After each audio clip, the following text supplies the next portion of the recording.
Are you sick of your boring job? Are you sick of too many rules? Do you want to reach the world's summit? Don't delay. Join the Rocks Pirates today. Rocks Xebec is a top-tier shonen character. He's the Askeladd of shonen manga and may be among the top 5 greatest characters in One Piece. He is fan service done right. The entire fan base fell for his character from the instant he appeared.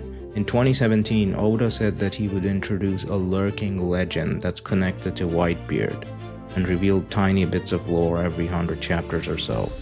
And now we're finally reaping the rewards of a decade-long waiting game. Rocks was first mentioned in Sabaody by Garp, who confirmed his legendary status, but we didn't see much else. In One Piece, it's expectations versus reality, and the government conveniently altered the narrative around Rocks. They were afraid of a Big Mom Kaido alliance because of PTSD from Marineford, so they made up a story about Rocks being bested by Garp. This created the image of an evil, reckless, and narratively unimportant Kaido-like figure, built just for the hype. But little did we know that Oda was foreshadowing the greatest flashback in One Piece. I mean, in retrospect, it makes sense, right? He had 3 future Yonko in his crew. Rocks' character arc feels like a From Software boss fight, with the first phase showing you what he can do and the second phase telling you who he is. Outwardly, Rocks is a rough, careless pirate with little regard for planning. He seems like a power-hungry opportunist hell-bent on ruling the world. It's deeper than this, however. Rocks, much like his son Blackbeard, is a bundle of contradictions. His true motivations are concealed. He knew the true history of the world before Vegapunk, and had a meticulous plan to take down Imu and the world government. While he also had the restraint to stay tight-lipped about his true name, not something you'd expect from an unhinged madman. Deep down, Rocks is a level-headed anti-hero with an 8 centuries-old promise to keep. He thoroughly understands the true nature of the world government and spits at their morals. And contrary to his anarchist predilections, Rocks does understand the value of peace and justice. He knows the importance of a strong central figure. He calls out Harold for being a coward and submitting to the world government. Essentially, he's claiming that Harold is gonna sell out all his giants. And then when Imu says he'll go after the giants next, Rocks yells about how Harold just wants peace. Oda is using Rocks as a conduit to a call for action. If the system doesn't work for its people, it is time to break the system. Rocks may be the most charismatic character in One Piece.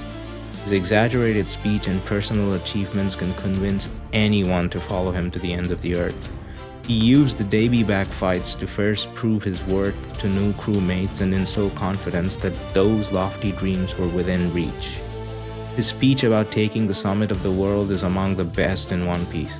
Killing an admiral, kidnapping 5 kings, destroying the gates of justice, and using the world government's money as seed fund for Pilot Island were meant to convince us all that Rocks would find some success against Imu.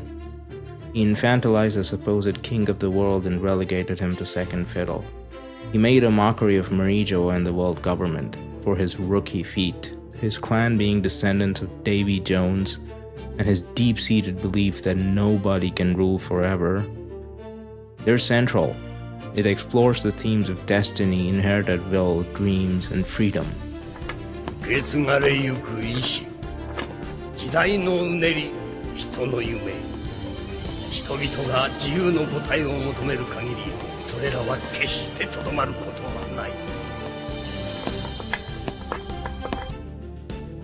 Oda used all feats he built up for 2.5 years as collateral to hype up Rocks.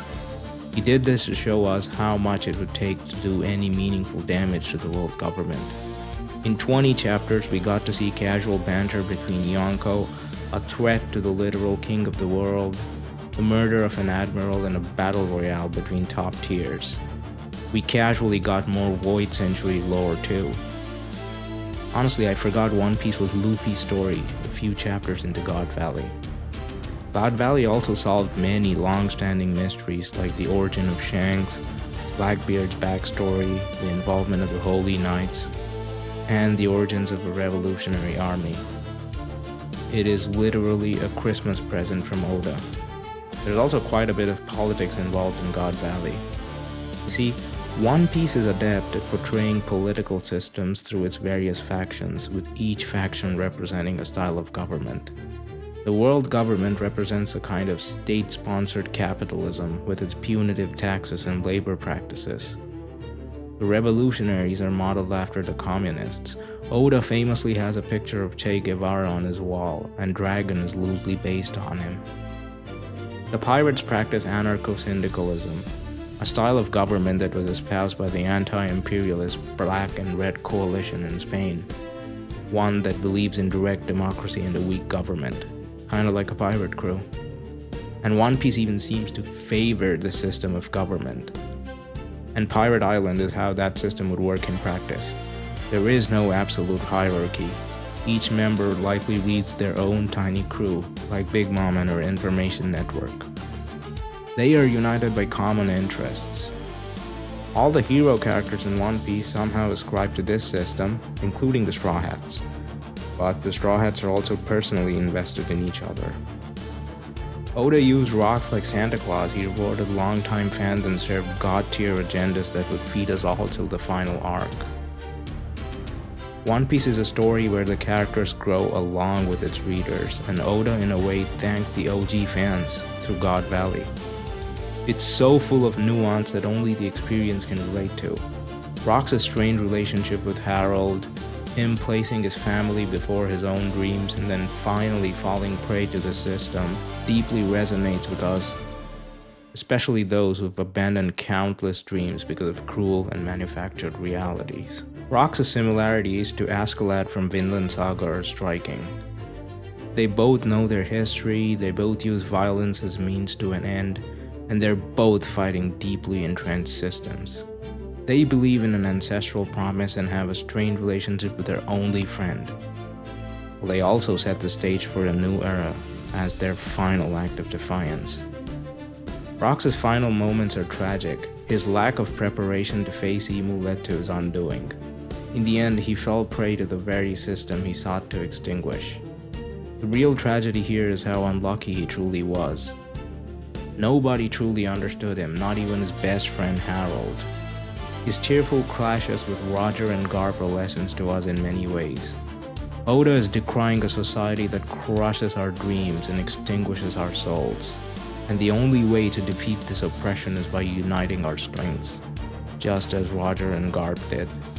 Because the strength of oppression lies not in the weapons of the oppressors, but in the armor of the oppressed. Remember that howsoever you are played, or by whom, your soul is in your keeping alone. Even though those who presume to play you be kings or men of power, when you stand before God, you cannot say, "But I was told by others to do thus," or that virtue was not convenient at the time. This will not suffice. Remember that. I will. At the end of it all, we remember Rocks for who he is and not what he could do. He was the first Pirate King and the true champion of God Valley. And may he find peace knowing that his brand of liberation is alive in all of us.